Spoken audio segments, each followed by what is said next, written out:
بسم اللہ الرحمن الرحیم۔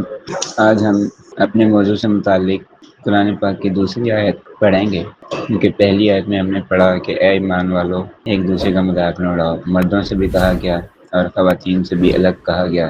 پچھلی آیت جو ہم نے پڑھی ہے اس میں اللہ تبارک و تعالیٰ نے دونوں کو الگ الگ مخاطب کر کے ارشاد فرمایا کہ لا یسخر قوم من قوم عسى ان يكونوا خيرا منهم ولا نساء من نساء عسى ان يكن خيرا منهم۔ دونوں کو الگ الگ خطاب ہے کہ مرد بھی آپس میں دوسرے مردوں کا مذاق نہ اڑائیں، خواتین بھی دوسری عورتوں کا مذاق نہ اڑائیں۔ اب ہم دوسری آیت مبارکہ دیکھتے ہیں۔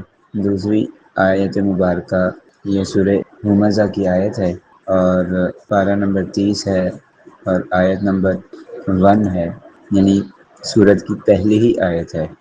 چنانچہ اللہ تبارک و تعالیٰ ارشاد فرماتے ہیں وَيْلٌ لِكُلِّ ہُمَزَةٍ لُمَزَةٍ، ہلاکت ہے ہر اس شخص کے لیے ہمزۃ لمزہ جو منہ پر عیب بیان کرتا ہے، اور لمزہ جو غائبانہ عیب بیان کرتا ہے۔ کیا مطلب؟ یعنی تباہی ہے، بربادی ہے اس شخص کے لیے جو منہ پہ ہی لوگوں کے کہنا شروع کر دیتا ہے، عیب بیان کرتا ہے۔ اس کے لیے بھی ہلاکت اور بربادی ہے، اور اس کے لیے بھی جو منہ پہ تو کوئی ایسی غلط بات نہیں کرتا، کوئی ایسی بات نہیں کرتا جس سے دل آزاری ہو، کسی کی تحقیر ہو، کسی کی تذلیل ہو، کسی کا دل ٹوٹے یا زخمی ہو، لیکن عدم موجودگی میں اس شخص کی یوں کہہ لیں کہ اس کی پیٹھ پیچھے وہ اس کے بارے میں کیا کرتا ہے؟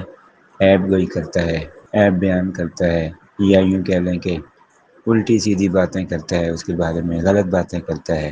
تو اللہ تبارک و تعالیٰ فرما رہے ہیں کہ ایسے شخص کے لیے کیا ہے؟ ہلاکت ہے۔